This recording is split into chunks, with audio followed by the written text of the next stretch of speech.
जय श्री कृष्ण प्यारे साथियों, आइए हम सब मिलकर भगवान श्री कृष्ण से प्रार्थना करें। हे प्रभु, जो भी इस दिव्य वाणी को आज पूरा अंत तक श्रवण करेगा, उसकी सारी मनोकामनाएं आवश्यक रूप से पूर्ण करना, उसके सारे दुख दर्द दूर करना, और जो भी भक्त आपकी इस वीडियो को लाइक करें, उसके जीवन में अखंड खुशियां भर देना। तो चलिए मित्रों, देर ना करते हुए भगवत गीता की पावन कथा का श्रवण करते हैं। मित्रों, कान्हा कहते हैं कि सत्य हमेशा मौन में रहता है और झूठ शोर मचाता है। सच बोलने वाले को कुछ याद नहीं रखना पड़ता, लेकिन झूठ बोलने वाले को हमेशा अपने झूठों को याद रखना पड़ता है, और यही उसकी सबसे बड़ी परेशानी बन जाती है। इसीलिए सत्य को जीवन में प्राथमिकता दो। वह कड़वा हो सकता है, पर अंततः वही शांति देता है। ध्यान रखना, कोई भी मनुष्य तब तक असली होता है जब तक वह तुम्हारे किसी काम का होता है। जिस दिन तुम्हारे पास देने को कुछ नहीं रहेगा, उस दिन बहुत से चेहरे बदल जाएंगे, पर यह मत भूलो, तुम वही हो जो तुम भीतर से हो। तुम्हारी असली पहचान वही है जिसे कोई छीन नहीं सकता। दूसरों की बातें सुनना जरूरी है, लेकिन उनसे ऊपर अपने मन की आवाज सुनना जरूरी है। अगर तुम हर किसी को संतुष्ट करने की कोशिश करोगे, तो अंत में खुद से ही असंतुष्ट रह जाओगे। हर किसी को खुश नहीं किया जा सकता, लेकिन खुद को शांति देना तुम्हारे ही हाथ में है। ईश्वर हर किसी की परीक्षा लेता है, किसी को धन से, किसी को अभाव से, किसी को प्रेम से, किसी को अकेलेपन से। लेकिन यह तय तुम्हें करना है कि तुम उस परीक्षा में कैसे खरे उतरते हो। भगवान हर किसी की मदद करता है, लेकिन वह पहले देखता है कि तुम खुद अपनी मदद करने को तैयार हो या नहीं। जिंदगी का सच यही है, जब तक तुम अपने दर्द को सीखने में नहीं बदलते, वह तुम्हें अंदर से खाता रहेगा। पर जिस दिन तुम अपने हर दुख को गुरु मान लोगे, उस दिन से तुम्हारी आत्मा का विकास शुरू हो जाएगा। जीवन लंबा नहीं, सार्थक बनाओ, दूसरों से नहीं, खुद से प्रतिस्पर्धा करो। हर दिन कुछ नया सीखो, कुछ पुराना छोड़ो, और सबसे जरूरी, कभी अपने भीतर के इंसान को मत खो, क्योंकि वही इंसान तुम्हारी आत्मा का आईना है। इंसानियत कोई भाषा नहीं, कोई जात नहीं, कोई धर्म नहीं, बल्कि यह आत्मा की आवाज है। एक ऐसा भाव जो किसी भूखे को खाना खिलाकर, किसी दुखी को गले लगाकर और किसी लाचार को सहारा देकर जन्म लेता है। इंसानियत वह पुल है जो दिलों को जोड़ता है, दीवारों को तोड़ता है और मनुष्यता को जीवित रखता है। आज के इस तेज रफ्तार द्वार में हम सब आगे बढ़ना चाहते हैं, पैसा कमाना, नाम बनाना, पहचान पाना। लेकिन सवाल यह है कि क्या इस दौड़ में हम इंसानियत को पीछे छोड़ रहे हैं? क्या हम खुद को इतना बदल चुके हैं कि किसी गिरते हुए को उठाना अब हमें वक्त की बर्बादी लगता है? इंसान होने का असली मतलब यह नहीं कि हमारे पास सोचने की शक्ति है, बल्कि यह कि हम दूसरों के लिए सोचते भी हैं। इंसानियत वहीं शुरू होती है जहां मैं की जगह हम आ जाता है। जब किसी को अपने सुख से ज्यादा दूसरे के दुख की चिंता होने लगे, तो समझो इंसानियत अभी जीवित है। इंसानियत किसी बड़े मंच या पुरस्कार की मोहताज नहीं, यह रोजमर्रा के छोटे छोटे कामों में जिंदा रहती है।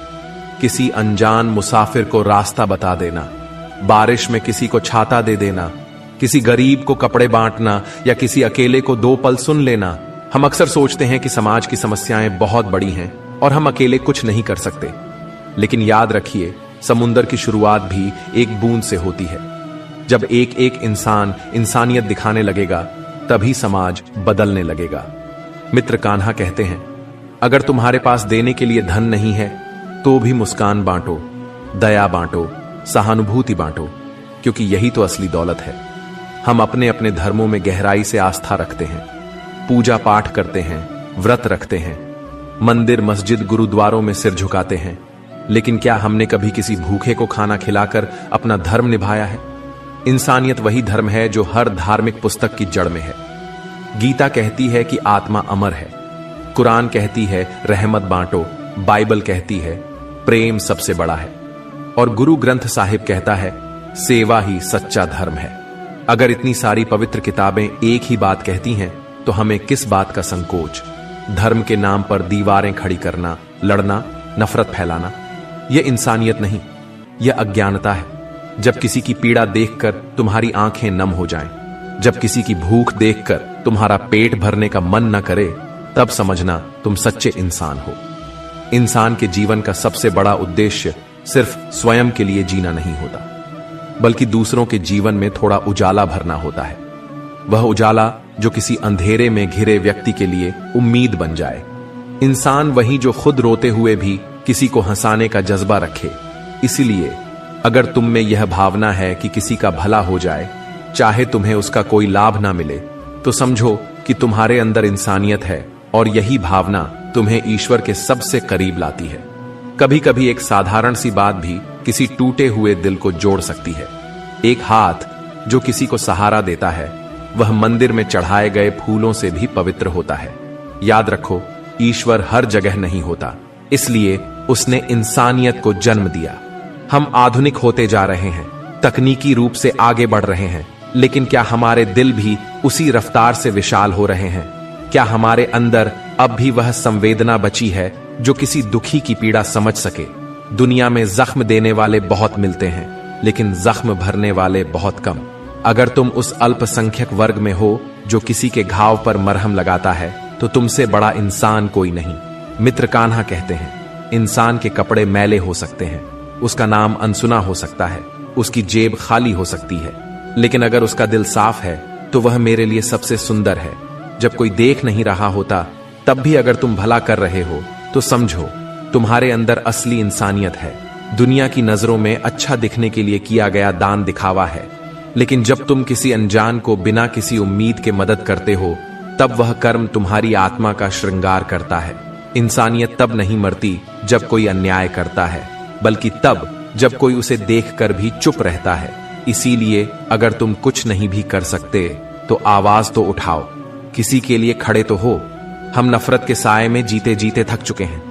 अब वक्त है कि हम प्रेम, दया, करुणा और इंसानियत को फिर से अपना लें, क्योंकि इंसानियत के बिना यह संसार एक जंगल बन जाएगा जहां हर कोई सिर्फ अपने लिए लड़ेगा। जैसे फूल की पहचान उसकी खुशबू से होती है, वैसे ही इंसान की पहचान उसकी इंसानियत से होती है। चेहरे खूबसूरत हो सकते हैं, लेकिन एक कोमल और करुणामयी हृदय ही असली सुंदरता है। आज जब तुम यह शब्द पढ़ रहे हो तो खुद से एक सवाल पूछो, क्या मैं सिर्फ एक व्यक्ति हूं या एक इंसान भी हूं? क्या मेरे पास सिर्फ ज्ञान है या संवेदना भी? क्या मेरे पास दौलत है लेकिन दूसरों के लिए कुछ करने का भाव नहीं? अगर जवाब हां में है कि तुम में इंसानियत अभी जीवित है, तो उसे बचाए रखो, क्योंकि यही वो ज्योति है जो इस दुनिया को रोशन करेगी। याद रखो, एक ईंट से मकान बनता है, लेकिन एक इंसानियत से समाज बनता है, और जब तक इंसानियत जिंदा है तब तक ईश्वर भी इसी धरती पर है। जब भी दुनिया में नफरत की लहर तेज हो जाती है, तब इंसानियत की लौ और ज्यादा चमकने लगती है। इंसानियत कोई किताब में छपा शब्द नहीं है, ये वो एहसास है जो एक मां के आंचल में मिलता है, एक अजनबी की मदद में दिखाई देता है और एक मुस्कान में जी उठता है। आज जब हर रिश्ता किसी स्वार्थ के धागे से जुड़ा लगता है, तब भी कुछ लोग ऐसे हैं जो बिना शर्त मदद करते हैं, बिना किसी उम्मीद के प्यार करते हैं। यही लोग हैं जो इस धरती को रहने लायक बनाए रखते हैं। इंसानियत का मतलब यह नहीं कि तुम्हारे पास बहुत कुछ हो, बल्कि यह है कि तुम जितना भी हो उसमें से किसी जरूरतमंद को थोड़ा सा दे सको। अक्सर हम सोचते हैं कि किसी की मदद करने के लिए हमारे पास बहुत पैसा होना चाहिए, बड़ा नाम होना चाहिए, लेकिन सच तो यह है कि किसी की पीड़ा को समझने के लिए सिर्फ एक नरम दिल चाहिए। कभी किसी फुटपाथ पर बैठे बच्चे को देखकर मुस्कुराने की कोशिश की है, वह भी मुस्कुराता है, क्योंकि उसे एहसास होता है कि कोई है जो उसे देख रहा है। एक इंसान, एक एहसास, मित्र कान्हा कहते हैं। कभी किसी के आंसू पोंछने का मौका मिले तो उसे गंवाना मत, क्योंकि उस एक पल में तुम ईश्वर के सबसे करीब होते हो। हमारे समाज में शोर बहुत है, हर कोई बोलना चाहता है, लेकिन कोई सुनना नहीं चाहता। मित्रों, कभी कभी कोई टूटने की कगार पर होता है, बस उसे किसी की जरूरत होती है जो कहे मैं सुन रहा हूं, और वह एक वाक्य किसी की जिंदगी की दिशा बदल सकता है। कभी किसी वृद्ध की आंखों में देखा है जिसमें शब्द नहीं होते पर कहानियां होती हैं। बस थोड़ी देर बैठकर उन्हें सुन लेना भी इंसानियत का ही एक रूप है। जिस दिन तुम बिना मतलब किसी के लिए कुछ अच्छा कर सको, वही दिन तुम्हारा सच्चा जन्मदिन है। हम हर साल अपना जन्मदिन धूमधाम से मनाते हैं, दोस्तों को बुलाते हैं, केक काटते हैं, लेकिन क्या हम कभी किसी अनजान के चेहरे पर मुस्कान लाने की कोशिश करते हैं? जिस दिन हम किसी अनजान गरीब बच्चे को किताबें दे दें, किसी बीमार को दवा दिला दें, किसी बेरोजगार को काम दिला दें, तब हम ईश्वर की सबसे सुंदर आराधना कर रहे होते हैं। इंसान वही है जो किसी के आंसुओं को देखकर खुद को रोक ना पाए, और इंसानियत वही है जो उसे उन आंसुओं को मिटाने पर मजबूर कर दे। यह कोई कपड़ों से नहीं झलकती, कोई पहचान पत्र नहीं बताता कि कौन इंसानियत वाला है। यह तो एक आभास है, जैसे किसी निर्जन पथ पर किसी का साथ मिल जाना। इंसानियत की सबसे खूबसूरत बात यह है कि यह अमीर गरीब ऊंच नीच जात पात से परे है। यह हर दिल में जन्म ले सकती है और हर हाथ से साकार हो सकती है। मित्र कान्हा कहते हैं, धर्म की बातें सब करते हैं, लेकिन जो भूखे को रोटी दे, नंगे को कपड़ा दे और अनपढ़ को शिक्षा दे, वही सच्चा धार्मिक है।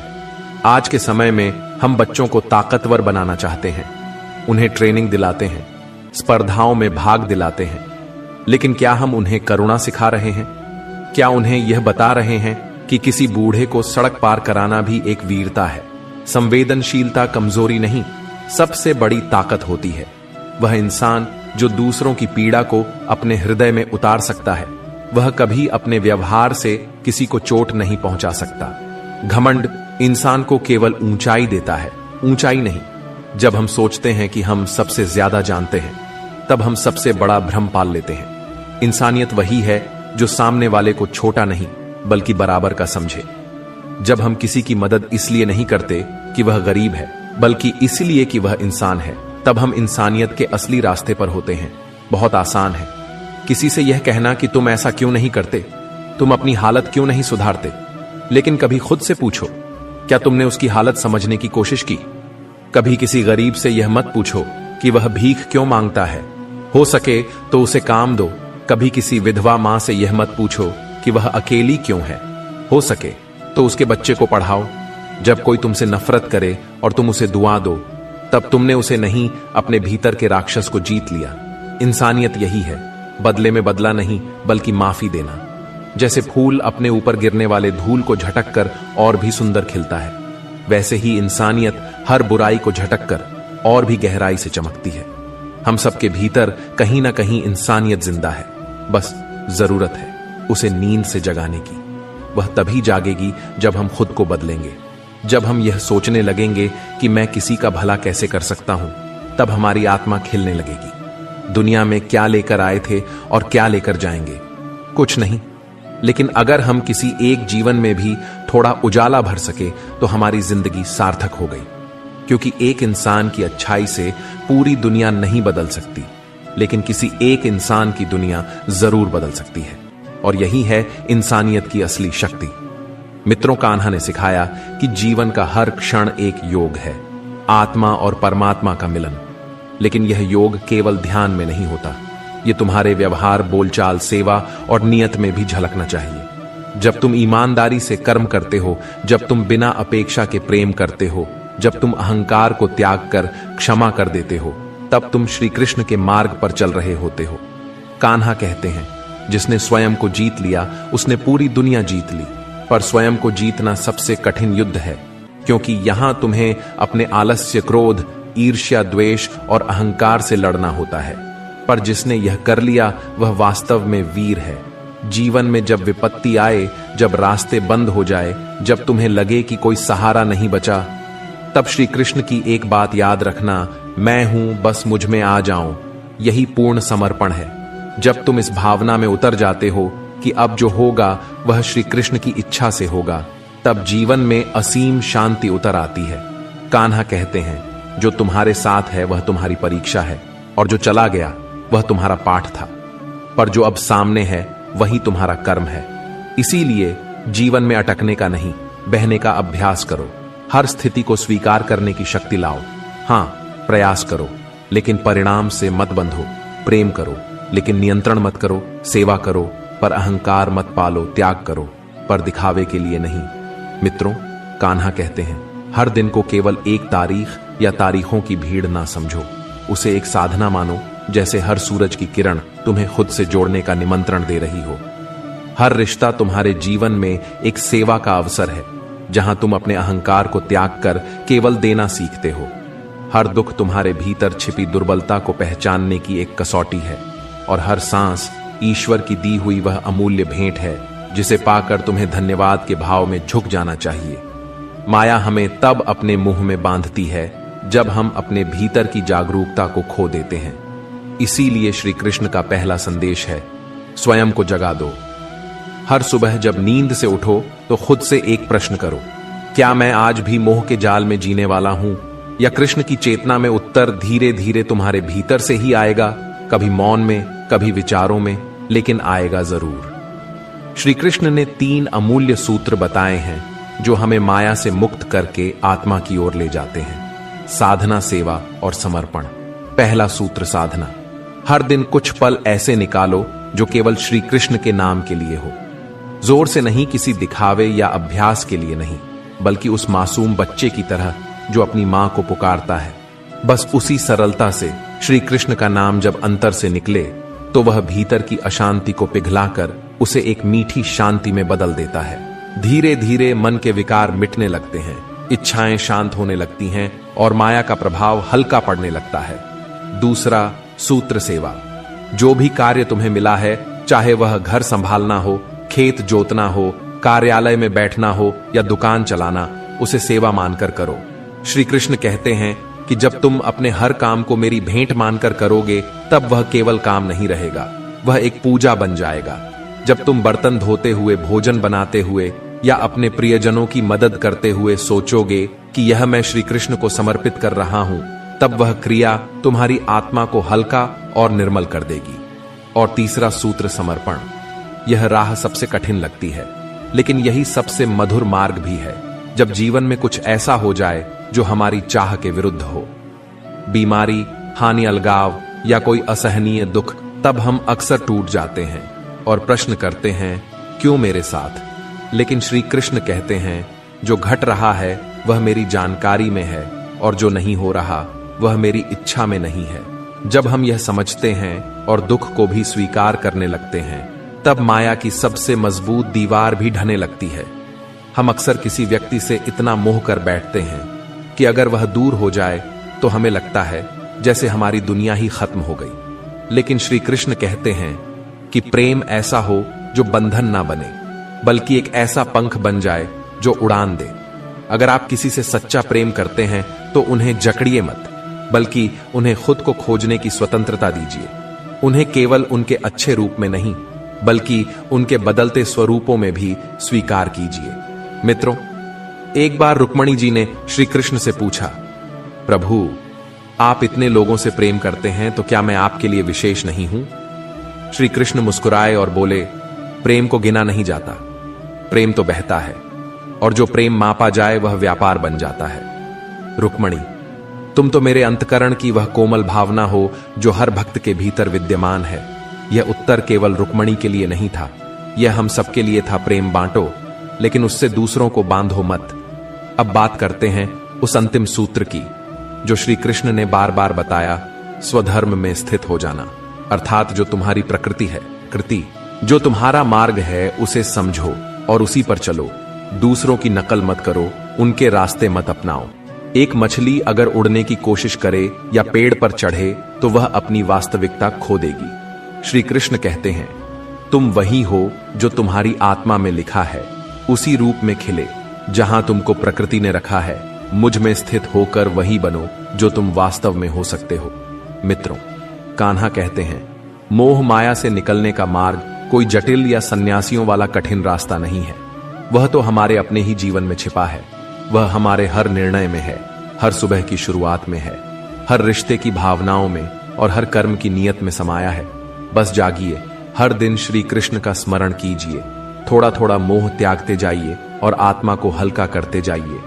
मित्रों, श्री कृष्ण की वह दिव्य वाणी जिसे हर किसी को जीवन भर याद रखना चाहिए। जब तक तुम संसार की मिठास में उलझे हो, तब तक तुम मुझे जान ही नहीं सकते, और जब तुम मुझ में पूरी तरह डूब गए तो यह संसार भी तुम्हारे लिए एक मधुर खेल बन जाएगा। इसलिए संसार को त्यागो मत, पर उसमें खो मत। श्री कृष्ण की भांति जियो, सब में रहो, सबके लिए रहो, पर किसी के बंधन में मत रहो। अब हमारी तीनों खंडों की यह यात्रा यहां पूरी होती है, लेकिन यह मत समझना कि श्री कृष्ण की वाणी कभी थमती है। वह तो हर दिन एक नई रोशनी बनकर आती है, हर रात एक नया सहारा बनकर बिखरती है और हर मोड़ पर तुम्हारा हाथ थामे रहती है। जीवन कोई दौड़ नहीं है जिसे जीतना जरूरी हो, यह एक यात्रा है जिसे समझना, जीना और अनुभव करना जरूरी है। संसार की हर स्थिति, हर व्यक्ति, हर अनुभव तुम्हें कुछ सिखाने आया है। अगर तुम सीखने को तैयार हो तो श्री कृष्ण का पहला उपदेश यही है कि बाहर की परिस्थितियों को बदलने की जगह अपने भीतर की दृष्टि को बदलो। दृष्टिकोण बदलते ही दुख, संताप और मोह की तस्वीर भी बदल जाती है। तुम संसार में हो, यह ठीक है, लेकिन संसार तुम में हो गया तो पीड़ा होगी। मनुष्य की सबसे बड़ी भूल यह है कि वह वस्तुओं, लोगों और संबंधों को स्थायी मान लेता है, जबकि संसार का प्रत्येक तत्व परिवर्तनशील है। जब हम किसी चीज को स्थायी मानते हैं और वह बदलती है, तब हमें आघात लगता है। इसलिए श्री कृष्ण कहते हैं, जो चला जाए उसे जाने दो, जो आया है वह भी जाएगा। जो बचा है वह तुम्हारे कर्म है और वही तुम्हारा धर्म है। जीवन में शांति पाने का मार्ग बाहरी उपलब्धियों से नहीं, बल्कि भीतरी संतुलन से आता है। अगर तुम्हारा मन शांत है तो दुनिया की सबसे बड़ी समस्या भी तुम्हें डिगा नहीं सकती, लेकिन अगर मन अशांत है तो छोटी सी बात भी तुम्हें गिरा सकती है। श्री कृष्ण ने गीता में यही तो कहा, स्थिर बुद्धि बनो, समदृष्टि बनो, सुख दुख, लाभ हानि, जय पराजय में एक जैसा रहो। मित्रों, कान्हा कहते हैं, हर कर्म का फल निश्चित है, परंतु उस फल पर तुम्हारा अधिकार नहीं है। आज का मनुष्य हर काम के पीछे किसी अपेक्षा को छिपाए बैठा है। मुझे क्या मिलेगा? जब यह प्रश्न हर कार्य में छुपा हो तो कर्म शुद्ध नहीं होता। तब हम सेवा नहीं करते, सौदा करते हैं।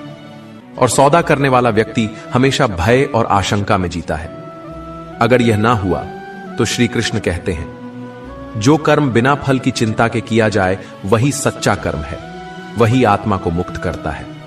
श्री कृष्ण कहते हैं कि हर मनुष्य को अपने स्वधर्म में स्थित होना चाहिए। आज के समय में लोग दूसरों की सफलता देखकर अपने मार्ग से भटक जाते हैं। कोई दूसरों की नकल करके अपने आप को भूल जाता है, लेकिन श्री कृष्ण कहते हैं, दूसरे का धर्म भले ही कितना ही आकर्षक क्यों ना हो, परंतु अपने धर्म में स्थित रहना ही मोक्ष का मार्ग है। जैसे सूर्य अपने समय पर ही चमकता है, वैसे ही हर आत्मा का समय भी आता है। बस धैर्य रखो और अपने सत्य पथ पर चलते रहो। अब एक और गहरी बात सुनो। मोह, माया और भ्रम से बाहर निकलने का एकमात्र तरीका है आत्मा की पहचान। जब तक तुम अपने शरीर, नाम, पद, संबंध और सामाजिक छवि को ही मैं समझते रहोगे, तब तक दुख और भय तुम्हारा पीछा नहीं छोड़ेंगे। लेकिन जिस दिन तुम समझ गए कि मैं आत्मा हूं, चैतन्य, शाश्वत और शांत, उस दिन सारे बंधन टूट जाते हैं। जिसे तुम खोने से डरते हो वह कभी तुम्हारा था ही नहीं, और जो सदा तुम्हारा है वह कभी छिन ही नहीं सकता। यह वाणी हमें बताती है कि डर और मोह एक ही सिक्के के दो पहलू हैं। जहां मोह है वहां डर है, और जहां डर है वहां स्वतंत्रता नहीं हो सकती। तो अगर तुम सच में मुक्त होना चाहते हो तो त्याग शुरू करो, लालच का, भय का, तुलना का, और सबसे अधिक अपने नकली मैं का। कृष्ण की दृष्टि में प्रेम सबसे पवित्र भाव है, लेकिन वह प्रेम जो बंधन ना बने, प्रेम ऐसा हो जो स्वीकार करे, बदलने की जिद ना करे। श्री कृष्ण कहते हैं, अगर तुम किसी को प्रेम करते हो तो उसे आजादी दो, सोचने की, जीने की और गलती करने की भी यही प्रेम अंततः तुम्हें और उसे दोनों को उन्नति की ओर ले जाएगा। जीवन एक अर्पण है, एक उत्सव है, एक सतत साधना है। यह केवल सांसों की गिनती नहीं है, बल्कि हर सांस को अर्थ देना है। इंसान जब जीवन को केवल अपने स्वार्थ, इच्छाओं और अपेक्षाओं से देखने लगता है, तब वह स्वयं को खो देता है। कान्हा कहते हैं, तुम जन्म लेने नहीं आए, तुम जागने आए हो। तुम्हारा उद्देश्य केवल भोगना नहीं है, तुम्हारा उद्देश्य है चेतना को जागृत करना। आज मनुष्य की सबसे बड़ी समस्या यह नहीं है कि उसके पास साधन नहीं है, बल्कि यह है कि साधनों के होते हुए भी वह शांति से वंचित है। क्यों? क्योंकि वह बाहर देखता है, भीतर नहीं। वह सुनता है पर सुन नहीं पाता, वह बोलता है पर संवाद नहीं करता। कान्हा कहते हैं, जब तुम खुद को सुनना शुरू करोगे तभी तुम मुझे सुन पाओगे। श्री कृष्ण कहते हैं कि संसार में हर वस्तु, हर संबंध, हर उपलब्धि अस्थाई है, लेकिन आत्मा वह ना मिटती है, ना बदलती है, वह शाश्वत है, नित्य है। जब हम अपने अनुभवों को आत्मा की दृष्टि से देखना शुरू करते हैं, तब जीवन की उलझनें सरल होने लगती है। मन शांत होने लगता है और तभी हम वास्तविक सुख का अनुभव कर सकते हैं। अब कान्हा का पहला उपदेश, अपेक्षा कम करो, समर्पण अधिक करो। हर दिन जब तुम किसी से कुछ पाने की अपेक्षा करते हो, प्रेम, मान, सहायता, सराहना, तो तुम भीतर से कमजोर हो जाते हो। लेकिन जब तुम देने लगते हो निस्वार्थ, निसंग, नम्र भाव से, तब ब्रह्मांड स्वयं तुम्हारे जीवन को समृद्ध करने लगता है। कृष्ण कहते हैं, प्रेम मांगो, नहीं बांटो, सम्मान खोजो, मत अर्जित करो, और जो तुम दे सकते हो पहले वही दो। एक बार एक भक्त ने श्री कृष्ण से पूछा, प्रभु, आप सबको समान दृष्टि से देखते हैं, फिर भी कुछ को अधिक सुख और कुछ को अधिक दुख क्यों मिलता है? श्री कृष्ण मुस्कुराए और बोले, मैं सबको एक ही अवसर देता हूं, पर प्रत्येक आत्मा अपने संस्कारों और कर्मों के अनुसार उसका उपयोग करती है। यही है कान्हा का दूसरा उपदेश। कर्म ही भाग्य का बीज है। भाग्य कोई ऊपर से गिरने वाला उपहार नहीं है। यह तुम्हारे हर विचार, हर शब्द और हर कर्म से बनता है। तुम जो बोते हो वही काटोगे। यह ब्रह्मांड का सनातन नियम है। लेकिन समस्या तब आती है जब हम कर्म करने के बाद भी फल की चिंता में डूबे रहते हैं। कृष्ण गीता में स्पष्ट कहते हैं, कर्म करो, फल की इच्छा मत करो। फल मेरी इच्छा से होगा, तुम्हारी चिंता से नहीं। और अब तीसरा, गहन मार्गदर्शन। ध्यान से पहले मौन को साधो। मनुष्य ध्यान करने बैठता है, लेकिन उसका मन इधर उधर भटकता रहता है। कारण मन शोर से भरा है, भूतकाल की ग्लानियों से, भविष्य की आशंकाओं से, दूसरों की अपेक्षाओं से। श्री कृष्ण कहते हैं, मौन साधो। उस मौन में तुम मुझे पाओगे। जब शब्द रुकते हैं तब अनुभूति शुरू होती है।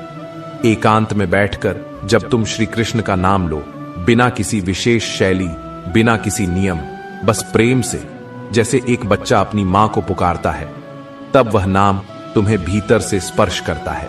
श्री कृष्ण के नाम में वह शक्ति है जो अशांत हृदय को भी झील की तरह शांत कर देती है। कान्हा आगे कहते हैं, रिश्तों में मोह नहीं, श्रद्धा रखो। मनुष्य अपने रिश्तों से जितनी अपेक्षा करता है उतनी ही पीड़ा उसे मिलती है। कोई व्यक्ति जब हमारी अपेक्षाओं के अनुसार नहीं चलता तो हम टूट जाते हैं। लेकिन कृष्ण सिखाते हैं, रिश्तों को कर्तव्य समझो, स्वामित्व नहीं। तुम किसी के मालिक नहीं, केवल सहभागी हो। प्रेम में स्वतंत्रता होनी चाहिए, ना कि बंधन। जब तुम किसी को प्रेम देते हो तो उन्हें पंख दो, पिंजरा नहीं। यही सच्चा प्रेम है, जो स्वीकार करे, जो बदले नहीं। मित्रों, कान्हा कहते हैं, अगर किसी चीज को खोने का डर तुम्हें अंदर से हिला रहा है तो जान लो वो चीज तुम्हारी आत्मा से नहीं जुड़ी, बस मन से जुड़ी है। मन का काम है जोड़ना, पकड़ना, बचाकर रखना। आत्मा का स्वभाव है बहना देना और स्वीकार करना। जो आत्मा की ओर बढ़ रहा होता है वह पकड़ने की जगह छोड़ने लगता है। यह त्याग नहीं है, यह उच्च चेतना की निशानी है। अब बात आती है समय की। मनुष्य या तो अतीत में उलझा रहता है या भविष्य की चिंता में।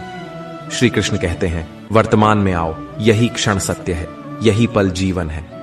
कई लोग कहते हैं, मैं भविष्य सुरक्षित कर रहा हूं, लेकिन अगर आज को खोकर तुम कल बना रहे हो तो वह भविष्य केवल डर का विस्तार होगा। श्री कृष्ण का मंत्र है, हर सुबह जागो और कहो, हे कान्हा, आज तू है, मैं हूं, बस इतना ही पर्याप्त है। अब एक विशेष वाणी पर ध्यान दें। श्री कृष्ण कहते हैं, मैं तुम्हारे बाहर नहीं, तुम्हारे भीतर हूं, लेकिन जब तक तुम बाहर खोजते रहोगे तुम मुझे नहीं पाओगे। इसलिए ध्यान बाहर की सफलता पर नहीं, भीतर की साक्षी पर दो। जब तुम हर दिन ईमानदारी से, प्रेम से और विनम्रता से जीते हो तो तुम श्री कृष्ण के साथ हो। तब मंदिर जाना अनिवार्य नहीं रहता, क्योंकि तुम्हारा हृदय ही मंदिर बन जाता है। मित्रों, शांति बाहर से नहीं आती, वह भीतर से उभरती है। तुम चाहे कितने भी पद पालो, कितनी भी दौलत जमा कर लो, अगर तुम्हारा मन बेचैन है तो जीवन हमेशा अधूरा लगेगा। लेकिन अगर तुम्हारा अंतःकरण शांत है तो तुम एक छोटे से कमरे में बैठकर भी संसार के सम्राट बन सकते हो। मित्रों, आज के लिए बस इतना ही प्यारे साथियों। जाते वक्त फिर से आप सभी से विनती है, सब्सक्राइब करके बेल आइकन जरूर दबाएं और श्री कृष्ण जी के लिए एक लाइक तथा कमेंट में जय श्री कृष्ण लिखना मत भूलिए। मिलते हैं नेक्स्ट वीडियो में, तब तक के लिए आप सभी को धन्यवाद। जय श्री कृष्ण, राधे राधे।